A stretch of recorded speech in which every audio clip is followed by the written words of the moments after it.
I was a Mr. Rogers neighborhood child.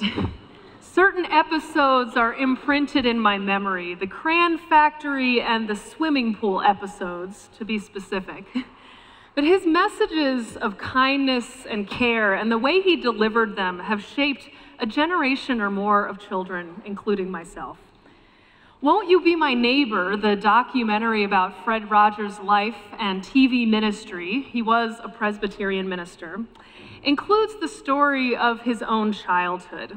He grew up in relative privilege, but his parents weren't very supportive. He had one disease after another as a child and was often bedridden and quarantined. According to Rogers, he had to make up a lot of his own fun. He was called Fat Freddy by the bullies at school. He was David Newell, who played Mr. McFeely, the delivery man on the show, said, "I've often wondered if there hadn't been a Fat Freddy, would there have been a Mr. Rogers?" In one episode, Mr. Rogers says to his audience, "As a young boy, I felt the adults around me were pressuring me to be what I couldn't be yet." He then went over to his record player and he put on a record of recorded laughter. "Act like a grown-up," I'd hear them say. "Well, I was afraid they'd laugh at me when I tried. So I found a record like this, and I could make the laughs start and make them stop whenever I wanted to." For someone who hated to be laughed at, it was a good feeling to be in charge of at least this laughter. Here, as he did in every episode, Mr. Rogers spoke tenderly to an issue faced by many children, and for that matter, many adults. The fear of being ridiculed and laughed at for who you are or what you say or what you try to do. I carried this fear as a child and teenager. I don't really know anybody who didn't, at least to some extent. Like we talked about with the children earlier in the service, this fear keeps many, and it kept me from speaking up more in school. It was involvement in my youth group at church that ultimately helped me come out of my shell, but the visceral memories of humiliation and ridicule remain there in the back of my brain. To this day, ridicule triggers something in me. I feel it in my gut, and my stand up for the underdog instinct kicks in. I can't bear to think of somebody being laughed at, and it's hard for me to witness someone, especially a young person, humiliated for who they are or what they say or what they're trying to do or offer to the world. How many of you have ever had this experience of being ridiculed or humiliated or know that feeling of fear? It really is a common experience. Have you ever found yourself in a position where you had to choose whether to risk ridicule or to stay safe and protected? Each time we make this choice, we have to decide whether the risk is worth it and to weigh what would happen if we didn't. There are times in our lives when we are called to speak up against injustice or misconduct, to share some deeply held truth, or to share a new idea without knowing how it will be received or whether it will succeed. And yet we cannot not act. But in the process, we risk ridicule. We sometimes even risk damaging our reputation. Some of these actions could ruin careers, could jeopardize our sense of comfort and security, and could require sacrifices. In our reading about the Hebrew prophet Jeremiah that you heard from Daniel, we hear the beginning of his story, of being called by God to challenge religious hypocrisy, economic dishonesty, and the oppressive practices of Judah. Now, like all biblical prophets, Jeremiah's first response was, "Why me? I can't possibly fulfill this prophetic role." He claims that he is unworthy, that he is too young, and that he doesn't speak powerfully enough to convince others of hard truths. But God repeatedly asks Jeremiah, "What do you see?" seeking to develop Jeremiah's prophetic eyes and ears and encouraging him to trust what he sees. As the book of Jeremiah goes on, it recounts the prophet's ever-worsening situation as he persists in delivering this unwelcome message. He is met with laughter and ridicule, unrelenting opposition and criticism. Many people would have walked away from the situation and from the call, but Jeremiah did not. He chose to accept the risk in the first place because he was assured that God was with him and would protect him. Your truth is my truth, and my truth is your truth, God told him. And throughout Jeremiah's prophetic ministry, God continued to remind him of his potential and of the truth of what he saw. No matter how much Jeremiah lamented, no matter how much he failed, no matter how much he was ridiculed, God refused to let him use these as excuses to give up. And because God abided with him, he trusted in God, the voice of wisdom in his life. He trusted that this call was what he had to do in order to be faithful to his own truth and in order for those wayward people of Judah to have any hope. Now, Unitarian Universalism, our faith, has many prophets and heretics in its history.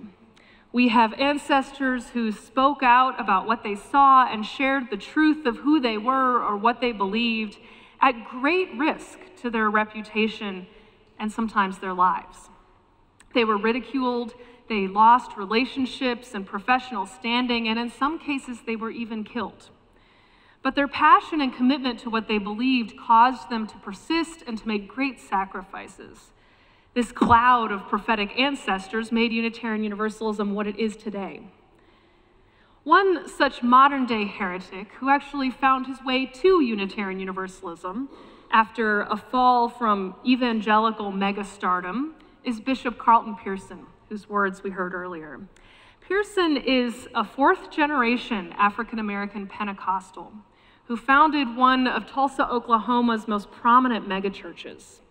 Higher Dimensions Evangelical Center, at its height, had 6,000 members and collected over $60,000 each week in its offering plate. It was also a multiracial church, which is rare in Tulsa given the city's history around race and racism. As the church grew, Pearson rose in the power structure of the evangelical Christian world. He was in the same circles as Oral Roberts, Jerry Falwell, and Pat Robertson. Oral Roberts took him under his wing and called him my black son. But then one day, as we heard in the reading, he experienced a divine revelation. He was watching this news program about the Rwandan genocide, and he realized the truth of universalism. He realized that the whole world is already saved, that there is no hell after you die. The only hell is the one that we are creating here on earth. The power of this truth led him to take a great risk. He started preaching this gospel of inclusion to his people and was sure that he could out-debate anyone who disagreed, but he was wrong. In 2004, he was branded a heretic in a formal tribunal by the Joint College of African American Pentecostal Bishops. He lost thousands of church members, his staff, the church building, the use of the church's name, the rights to sermons, books, audio, and video, and lots of money.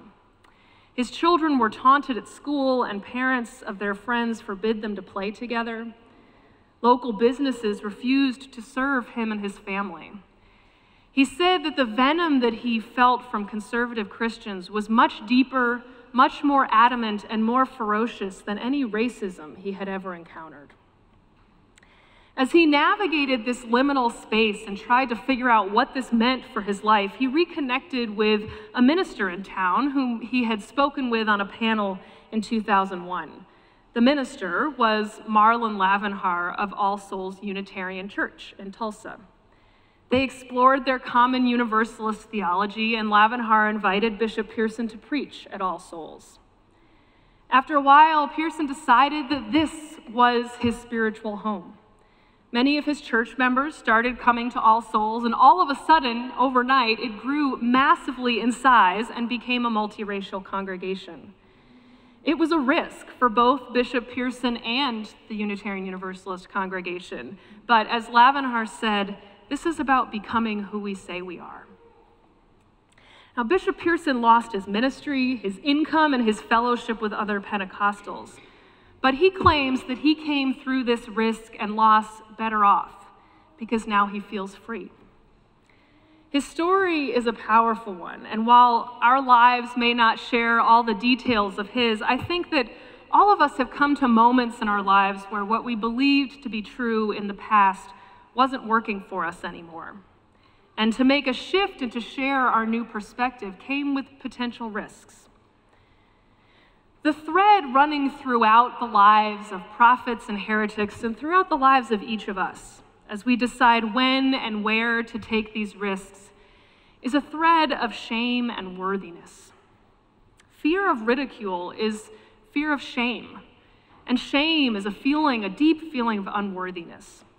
The young person who hesitates to speak up in class fears shame from their peers if they don't get the answer right. The person who doesn't speak up in a meeting fears the humiliation of their idea being dismissed by colleagues.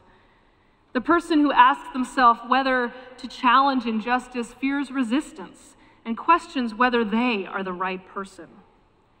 The prophet Jeremiah feared the "who do you think you are" reaction and claimed that he was unworthy of this role because of his age. I would imagine that Bishop Pearson experienced some hesitation, some fear of what would come of his decision to preach a gospel of inclusion.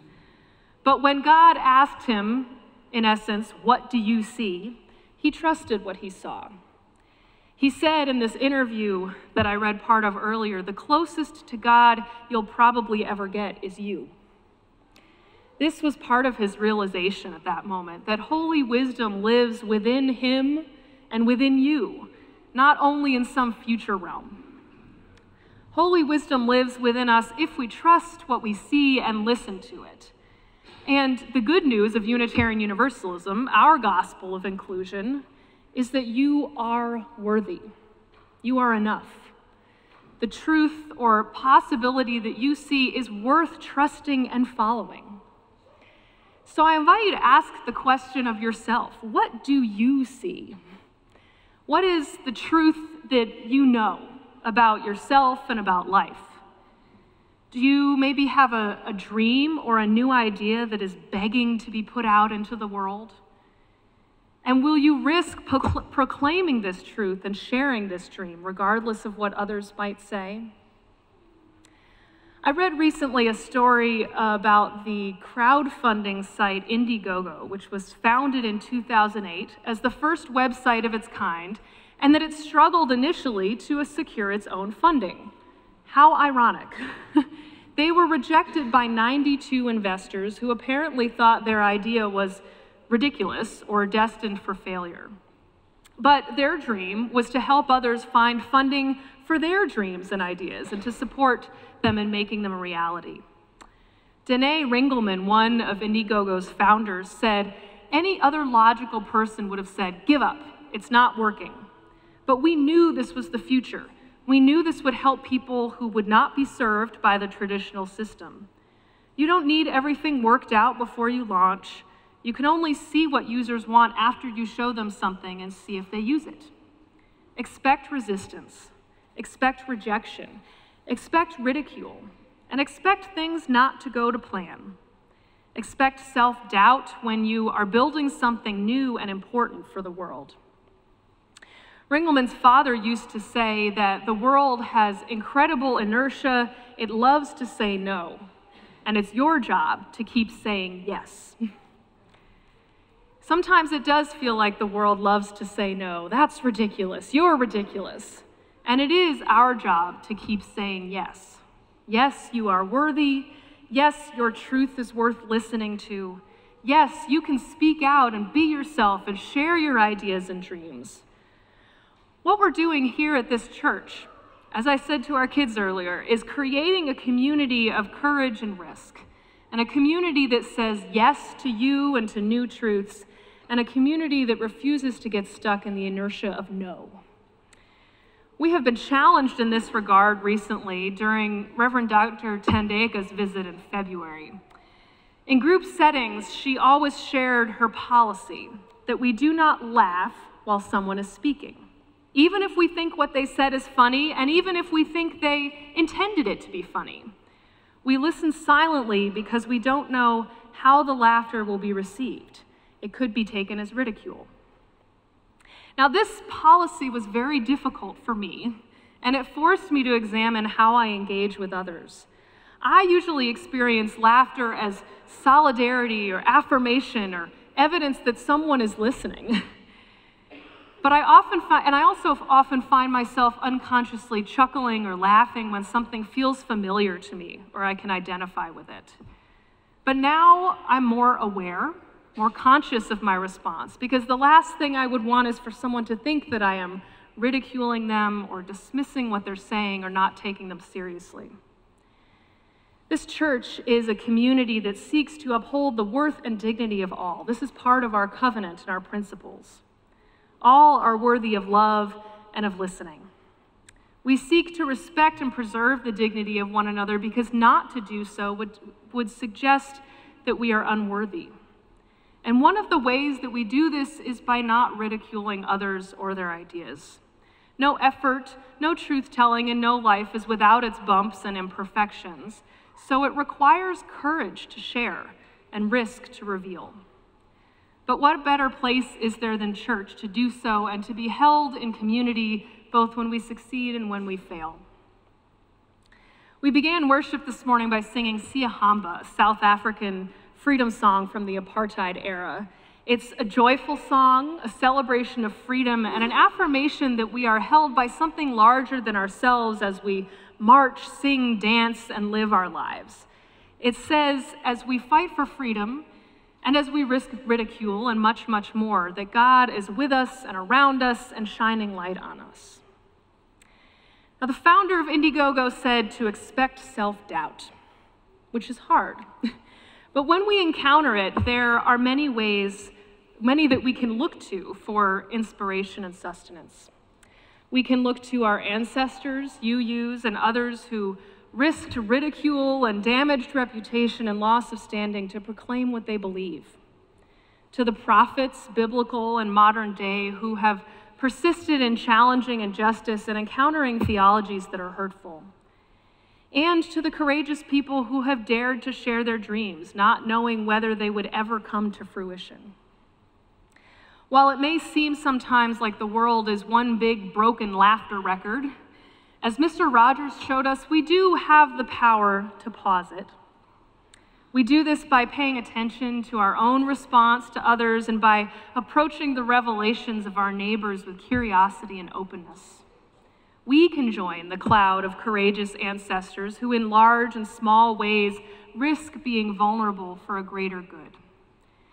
So I invite you to do this, to follow the instinct or the call within you, knowing that you are surrounded and supported by a community that will not laugh at you, but will love you and remind you that you are worthy. May we make it so. Amen.